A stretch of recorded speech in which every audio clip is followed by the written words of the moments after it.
नमस्कार दोस्तों, हमारे YouTube चैनल स्टॉक टाइम में आपका स्वागत है। इस वीडियो में हम बात करेंगे उन कंपनियों के बारे में जिनमें आने वाले दिनों में कुछ अच्छी या बुरी खबरें आ सकती हैं। तो किन कंपनियों में अच्छी खबरें आने की संभावना है और किन कंपनियों के लिए बुरी खबरें आने की संभावना है। तो इस पर डिस्कशन शुरू करने से पहले कहना चाहूँगा कि अगर आपने हमारे चैनल को सब्सक्राइब नहीं किया है तो कृपया सब्सक्राइब कर लें और बेल आइकन भी दबा लें। तो दोस्तों, उम्मीद करता हूं कि आपको association of mutual fund in India के बारे में पता होगा। अगर नहीं पता है तो जान लीजिए कि यह जो संघ है यानी एसोसिएशन है, ये कंपनियां जो होती हैं उनके मार्केट कैप के हिसाब से उनको अलग अलग कैटेगरी में डालता है। हर 6 महीने में ये अपनी लिस्ट का रीबैलेंसिंग करता है। कुछ कंपनियों को मिड कैप में डालता है, लार्ज कैप में डालता है। तो इसी का जो है अनाउंसमेंट इस महीने आ सकता है। इसी के हिसाब से हम आगे चलकर बात करेंगे। सबसे पहले हम उन कंपनियों के बारे में बात करेंगे जिनमें अच्छी खबरें आ सकती हैं। ये जो भी हम बता रहे हैं जिन कंपनियों के बारे में, ये अभी रिपोर्ट के हवाले से है। इसमें कोई अभी तथ्यात्मक पुष्टि हम नहीं करते हैं, तो इस बात का पूरी वीडियो में ख्याल रखें। तो पहले बात करते हैं वरुण बेवरेज के बारे में। यह कंपनी अब मिड कैप से लार्ज कैप में आ सकती है। पिछले 6 महीने की इसके परफॉर्मेंस की बात करें तो इसमें 13% की उछाल देखने को मिल रही है। इसके अलावा एक कंपनी और है जो लार्ज कैप में आ सकती है, एबीबी इंडिया। इसके 6 महीने के परफॉर्मेंस की बात करें तो इसमें 2% की उछाल देखने को मिल रही है। इसके अलावा पेज इंडस्ट्री भी अपनी दावेदारी पेश कर रही है मिड कैप से लार्ज कैप में आने के लिए। वहीं टाटा एलेक्सी भी इस समय अपनी दावेदारी पेश कर रही है लार्ज कैप की इंडस्ट्रियों में शामिल होने के लिए। इसके अलावा बात करें बॉश लिमिटेड, ये भी इसकी भी संभावनाएं बन रही है कि ये मिड कैप से लार्ज कैप में शामिल कर दी जाए। वहीं ट्रेंट भी, ये भी टाटा ग्रुप की कंपनी है, इसकी भी संभावनाएं बन रही हैं कि यह मिड कैप से लार्ज कैप में शामिल हो जाए। इसके अलावा पीआई इंडस्ट्री भी अपनी संभावनाएं तलाश रही है कि वो मिड कैप से लार्ज कैप में शामिल हो जाए। ये तो वो कंपनियां थीं जो मिड कैप से लार्ज कैप में अपनी दावेदारी पेश कर रही हैं। इसके अलावा टिमकेन इंडिया है जो स्मॉल कैप से मिड कैप में अपनी जाने के लिए अपनी दावेदारी पेश कर रही है। वहीं इससे साथ साथ मेट्रो ब्रांड भी है, ये भी मिड कैप में आ सकती है इस बार के अनाउंसमेंट में। जबकि ब्लू डार्ट एक्सप्रेस लिमिटेड भी इसमें अपनी संभावनाएं तलाश रही है कि वो भी स्मॉल कैप से मिड कैप में शामिल हो जाए।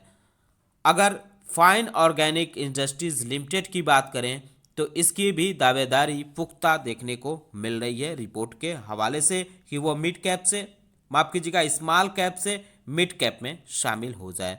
इसके अलावा यूको बैंक भी इसकी अपनी दावेदारी पुख्ता से पेश कर रहा है। पिछले दिनों से इसमें काफ़ी अच्छी उछाल देखने को मिल रही है इसके शेयरों में, तो इसकी भी दावेदारी पुख्ता देखने को मिल रही है। जेएफ कमर्शियल व्हीकल भी अपनी दावेदारी पेश कर रहा है कि वो स्मॉल कैप से मिड कैप के कैटेगरी में आ जाए। इसके अलावा एक कंपनी और है अपोलो टायर्स, इसकी भी दावेदारी पुख्ता देखने को मिल रही है रिपोर्ट के हवाले से कि यह भी स्मॉल कैप से मिड कैप की श्रेणी में आ सकता है। इसके अलावा एक कंपनी और है केपीआईटी टेक्नोलॉजी, पिछले काफ़ी दिनों से इसमें अच्छी खासी ग्रोथ देखने को मिल रही है। इसके Q3 का रिजल्ट भी काफ़ी शानदार आया था, तो ये भी अपनी दावेदारी शानदार पेश कर रही है कि ये स्मॉल कैप से अब मिड कैप में एंट्री कर ले। अगर इसके पिछले 6 महीने की बात करें तो इसके शेयरों में 6 महीने में 46% से ज़्यादा उछाल देखने को मिल रही है। पिरामल फार्मा लिमिटेड को स्मॉल कैप में एंट्री मिल सकती है। यह कंपनी हाल ही में शेयर बाजार में लिस्ट हुई है। यह कंपनी हाल ही में पिरामल इंडस्ट्री से डीमर्ज हुई है, जिसके बाद यह शेयर बाजार में लिस्ट हुई है, तो इसको स्मॉल कैप में एंट्री मिल सकती है। इसके अलावा कुछ कंपनियां और हैं जो लार्ज कैप से मिड कैप में आ सकती हैं। इनमें है मुथूट फाइनेंस लिमिटेड जो लार्ज कैप से मिड कैप में आ सकती हैं। रिपोर्ट में ऐसी बातें कही जा रही हैं। आपको बताते चलें कि हम इसकी कोई पुष्टि नहीं करते हैं कि ये कंपनियां कि कोई भी कंपनी स्मॉल कैप में जाएगी या लार्ज कैप में जाएगी। ये हम सारी बातें रिपोर्ट के हवाले से कह रहे हैं। इसके अलावा एक कंपनी है 197 कम्युनिकेशन लिमिटेड यानी पेटीएम। ये अब संभावनाएं बन रही हैं कि यह लार्ज कैप से मिड कैप में शामिल की जा सकती है, क्योंकि जब से यह कंपनी शेयर बाजार में लिस्ट हुई है तब से इसमें गिरावट ही इसके शेयरों में देखने को मिल रही है। ऑल टाइम में इसमें 66% से ज़्यादा गिरावट देखने को मिल रही है। तो इसकी संभावनाएं बन रही है कि ये अब मिड कैप में आ सकती है। इसके अलावा बंधन बैंक ये भी लार्ज कैप से मिड कैप में आ सकता है। इसके अलावा एक कंपनी और है एम्फैसिस। हालांकि ये कंपनी अच्छी है, लेकिन पिछले 6 महीने की बात करें तो इसमें 12% की गिरावट है। एक साल की बात करें तो इसमें 30% की गिरावट देखने को मिल रही है इसके शेयरों में। तो इसकी भी संभावनाएं बन रही है कि यह अब लार्ज कैप से मिड कैप के श्रेणी में इसको शामिल किया जा सकता है। इसके अलावा पिरामल एंटरप्राइजेज है, इसको भी लार्ज कैप से मिड कैप में शामिल किया जा सकता है।